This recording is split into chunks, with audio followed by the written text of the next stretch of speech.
Hello, everyone, and welcome to my academic honors project for fall 2020. My name is Amanda Trout, and this is what I have lovingly named the Hispanoamerican Poet Project. So the goal of this project was to help me dive deeper into the world of Spanish language poetry and Hispanoamerican poetry by examining the lives and contributions of several Hispanoamerican poets. So while I was making this project, I noticed that there were several poets that are part of the Hispanoamerican literary canon that were not featured in our textbook.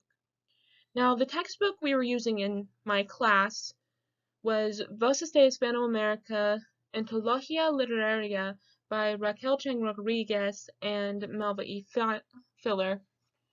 And this textbook is, in my opinion, a pretty good textbook. It has a lot of good biographies and a variety of works, not just poetry, but also essays and fiction pieces by many Spanish language authors.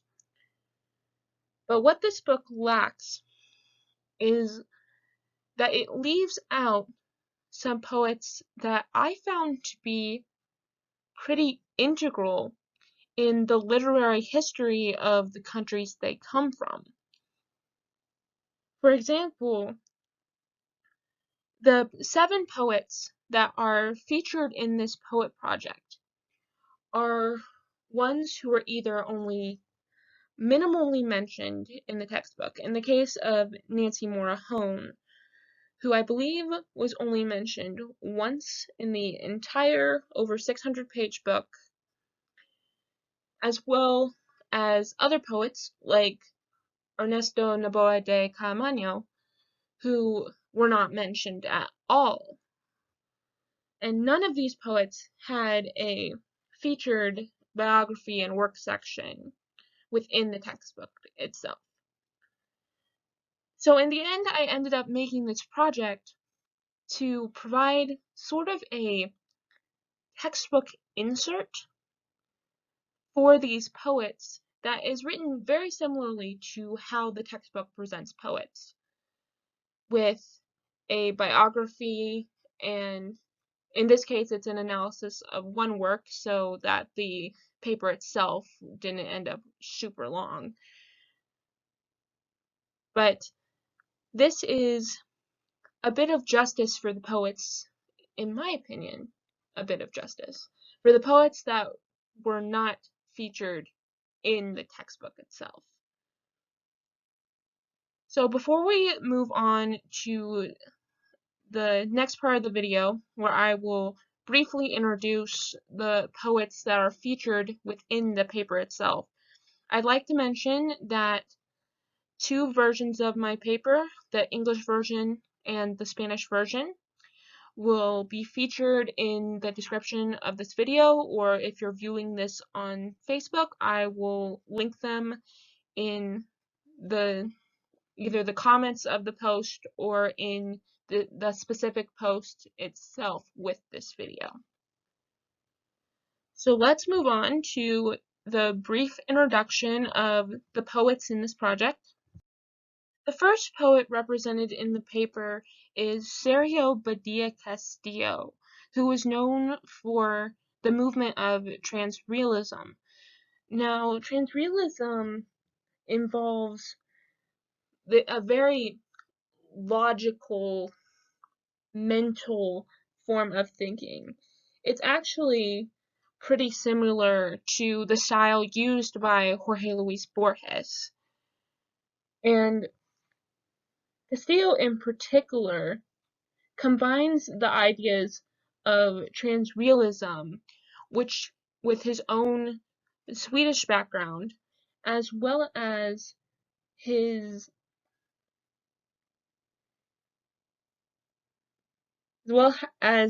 relations to Chile and Hispanoamerican culture.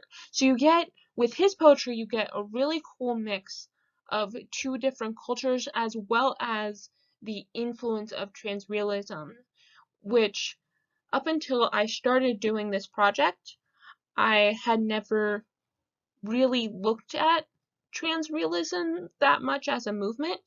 So that's part of the reason I feel like someone like Sergio Badilla Castillo should be featured in Voices of Hispanoamerica, because he has a emphasis on a different type of movement, and I feel like as many movements as possible should get some representation in textbooks like this. Our second poet is Ramon Lopez Velarde, who was a Mexican modernist poet. And Velarde has been known as one of the most influential of the modernist poets in the history of Mexico, which is why I'm kind of surprised that someone like him is not in a textbook like Voces de Hispanoamerica.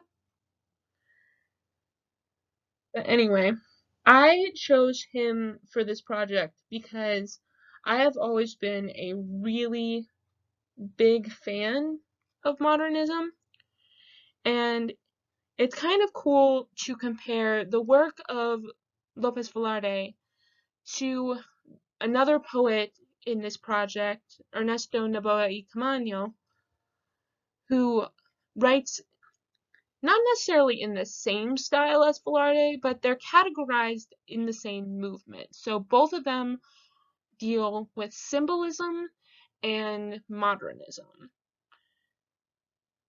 And the poem I chose for Ramon Lopez Velarde is Noches del Hotel, or Hotel Nights. It's a really cool poem that almost has the form of a sonnet, and it kind of mixes the idea of the Spanish soneto with a more traditional English sonnet. So I found that really cool while I was working on this project. Our third poet is Alberto Mas Ferrer, who is a poet from El Salvador, and he wrote a lot about this movement called Vitalismo, or Vitalism. And Vitalism is based on a theory that life is dependent on more than just physical or chemical forces. So, as I was working with Mas Ferrer's poetry and his biography, it reminded me a lot of when I was in Lincoln Douglas debate and talking about minimum wage minimum wage and living wage. And I feel like Mas Ferrer would be the type of poet who would support living wage if he was alive now. His poem Blason is one of the longer poems in this project, but it has a really interesting rhyme scheme.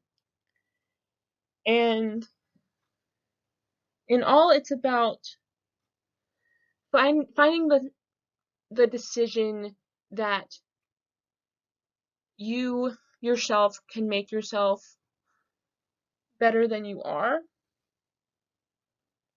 And the poetry that Mas Ferrer writes shows a lot of cool parallels because he himself went through a lot of changes in thought process as well as in the political landscape of his country during his life. And this is reflected in his poetry, especially in poems like Blason.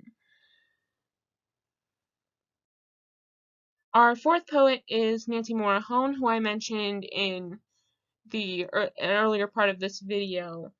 She is a Cuban poet who writes a lot of feminist works as well as works rooted in Afro-Cuban history. And she is the poet that I am most surprised is not in a textbook.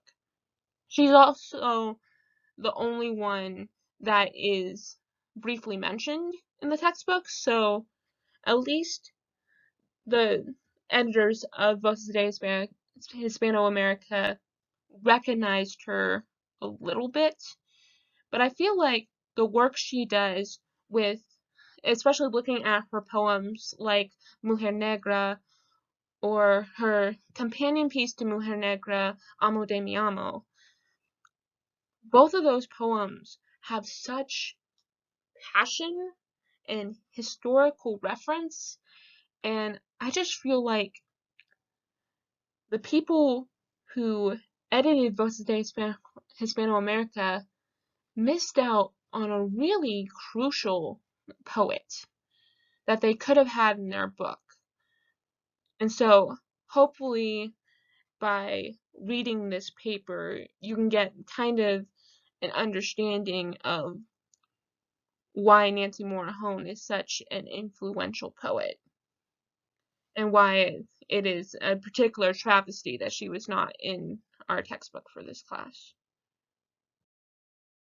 Our fifth poet is Ernesto Noboa y Caamaño, and Caamaño is one of my personal favorites in this project because he's part of a generation in El Salvador known as La Generación Decapitada, or the decapitated generation, because the four members of this literary group had ended up dying very prematurely. In Caamaño's case, he had a neurosis of his brain, and a lot of his poems reflect the pain of his disease and his struggles with morphine addiction, as well as his attempts to try and find escape from this constant pain that he had. And that's what Morphina, the poem in my project, is about.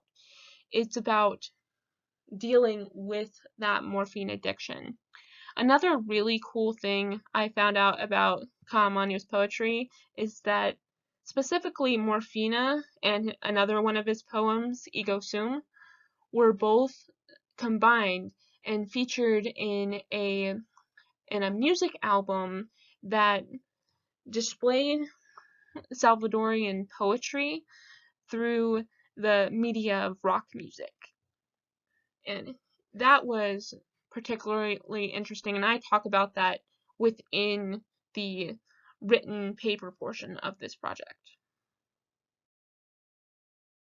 Our sixth poet is Alejandra Pizarnik, who is the only other female poet featured in this collection. Now, Pizarnik had, similar to our first poet, Castillo, Pizarnik had kind of a double ancestry. She was born to Jewish immigrants who came from Russia, so she has the influence of both Russian and Argentine cultures within her poetry. Now, this poem in particular, Balada de la Piedra que Llora, it is a very, very short poem, but it has a lot of cool structure play within it, as well as some very surrealist imagery, because Alejandra Pizarnik was a known surrealist. And I feel like she should have been in the textbook because of the way her poems are very different from anything that I read out of the textbook this semester, because they are so short yet so impactful. And while it might be slightly harder to generate like study questions about poetry like this, it still deserves a spot in a textbook like this that tries to have a lot of important points in the literary canon. while we read some work that could be considered surrealist, most of it we contributed to magical realism. And I feel like having more poetry in the textbook that is specifically surrealist, either by Pizarnik or by our next poet, Jamie Sains Guzman, that we get a broader aspect on what surrealism can be as opposed to just magical realism. And our final poet, as I mentioned before, is Jamie Sains Guzman, and his poem I featured is Eres Visible. Now, what's interesting about Eres Visible is that it is very different from the more famous of Guzman's poems, which is called La Noche. And La Noche is a poem told in 4 parts that takes a very introspective look at Guzman's writing. And Eres Visible, on the surface, seems to be a pretty, like, low-key poem, very, not happy, but light. And as you read into it more, you notice parts of the poem that present this almost existential dread, like a fear of the dark, and is a very, very interesting effect. Now, Guzman was also a surrealist, similar to Pizarnik, and he also had some very